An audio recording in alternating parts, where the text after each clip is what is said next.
for the ultimate source of inspiration, knowledge, and entertainment, look no further.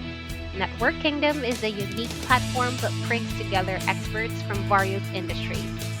Through networking and collaboration, we create inspiring conversations that educate, entertain, and motivate our listeners.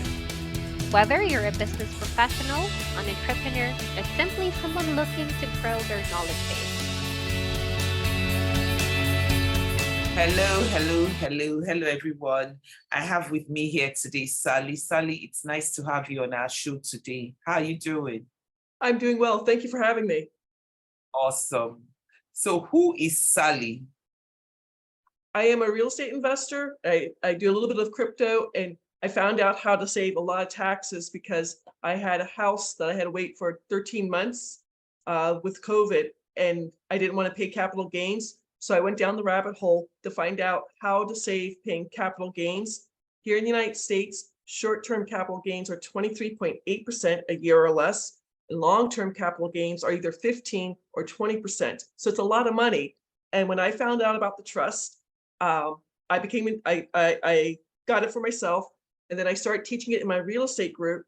And I wanted to tell as many people as possible, because in the United States, the tax code is very complicated. And the first page says it's up to each individual to figure out how to save taxes on their own. So a lot of people do not know this information. Wow. You know, it's funny because a lot of us don't read the fine lines in documents that we sign, and there's always a lot of information hidden in there. But let's go to your real estate. When you say you're a real estate investor, what does that mean, really? My situation, my parents drove from Phoenix, Arizona, across the country to North Carolina for my nephew's wedding in October of 2018. Unfortunately, my mom got sick along the way. She got septic to the blood, poisoning to the blood. She was on a ventilator for 13 months and in a hospital for 15 months. She got better. She came home, but I was going to their house 3 days a week to go through their mail. And when you turn 65 in the United States, you're on what's called Medicare. And her November Medicare statement in December was 27 pages thick.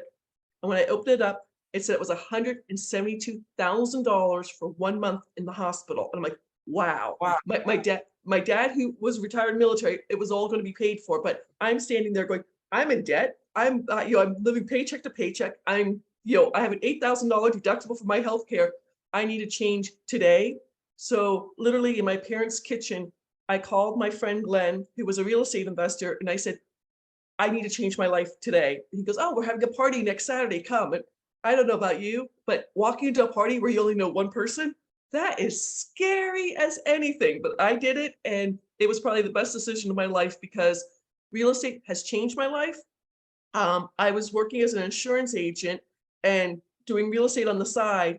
And funny story, I got fired because someone who I was helping moved from Texas. She moved 4 miles over the border to New Mexico and was not on the call campaign we were on, but I was licensed in New Mexico. So I helped her. I got fired for helping a client. And the next day I closed a wholesale deal for $8,000. I'm like, see ya, I don't need to do this anymore. Wow. So what, I still am a bit confused. So when you say you invest in real estate, do you buy it and sell it, or do you buy it and rent it, or what exactly do you do? Right. What I'm concentrating on now, I've moved to North Carolina to do what's called wholesaling, where I get the contract and sell it to somebody else, and I make a spread. I also have 12 notes. That's where I am the mortgage on the house. I only have the paper. So the person who lives in the house, it's like if they had a mortgage with Bank of America or Wells Fargo, instead of paying them, they're paying the Bank of Sally. I got burned during COVID because I had 4 notes that were paying me. And all of a sudden, when they said you didn't have to pay your mortgage anymore, if it was an FHA loan, a federal loan, my 4 houses stopped paying me. I'm like, uh-oh, I need money. So yeah, so that's why I started wholesaling.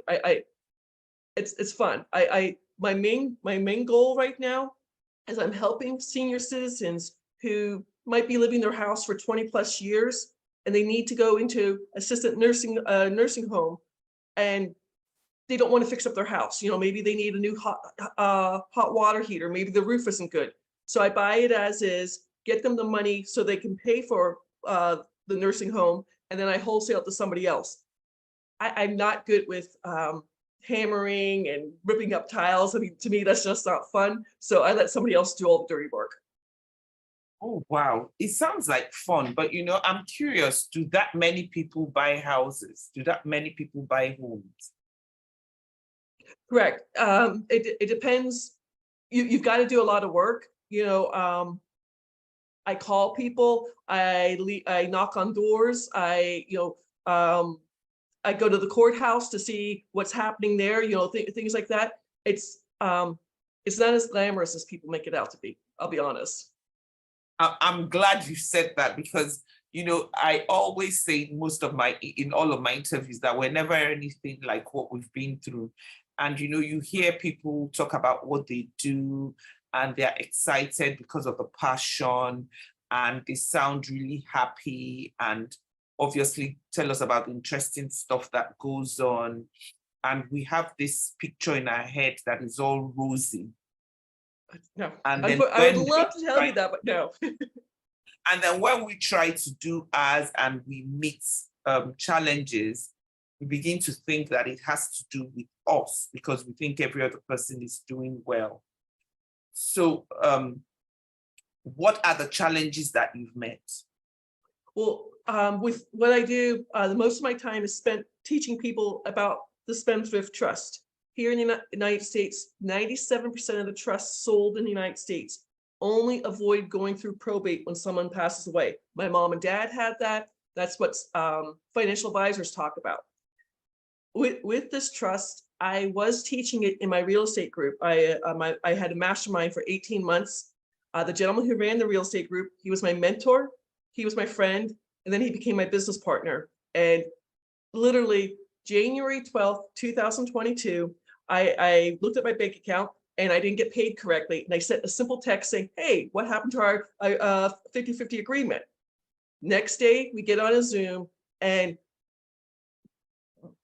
Mr. Jekyll, I mean, he completely turned. He's like, you're calling me a thief, you're calling me a liar, you're doing this. I'm like, I sent you a simple text. You didn't reply to me. That's all I said. And he goes, I can't trust you, everything else. So on January 13th, he says, I can't trust you. I have to put your mastermind on hold for 6 weeks to see if you'll get back in line with me. And I'm like, I didn't do anything. You're the one who lied about money, not me.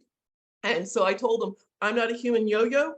I'm not going to, it's his group. I'm not taking anything away with it. He was getting paid for all the work I was doing, but he's going to put me on hold because he lied. So January 13th, I lost my cash cow, because I was talking in front of a real estate group. They knew me, everything else. So it's been very hard.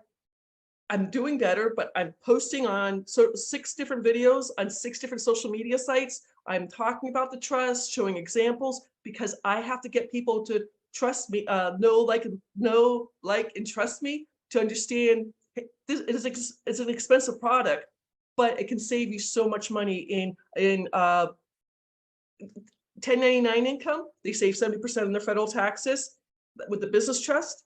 And those with the beneficial trust investors are going to save capital gains, short-term and long-term. They're going to save interest income. They're going to save dividend income, rental income, and royalties year after year after year after year. I mean, personally, I have saved over $66,000 in capital gains in about 2 years of having this trust. It's worth it. So who do you work with? I'm a representative for a private law firm, and I work with mostly investors, real estate investors, crypto investors, stock market investors, and I'm working with salespeople. I've got business brokers and real estate agents on the business trust. And then I just sold a trust to a gentleman who sells light fixtures. I never knew there was so much money in selling light fixtures to people's homes. And he's like, I make $10,000 a month. I'm like, okay, yeah, if you want the trust, I'll sell it to you. So yes. Awesome. Okay, so it's not restricted to homes alone. You just do your real estate on the side. Correct. Now, when it comes to real estate, what would you think is the major challenge you face when it comes to selling real estate? For the trust, the expense, it has to be paid up front. That's expensive. For what I do with wholesaling, I have a group. I've made relationships here, so I would just send out an email saying, "Hey, such and such a house as is. If you're interested, this is how much it will be." So the wholesaling, I have to do work to find the house, but selling the house, that's rather easy because people are looking for a deal. I mean, here in the Charlotte area, how the housing market is so tight. There aren't very many houses up for sale or anything yet here.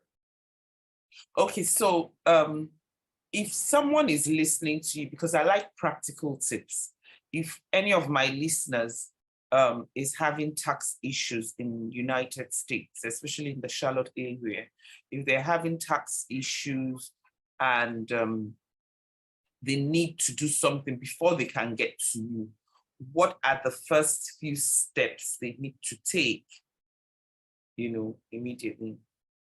First off, they can go to my website, or on Monday night, 8 p.m. East Coast time, I do a live Q&A. I go over the slide deck and answer questions.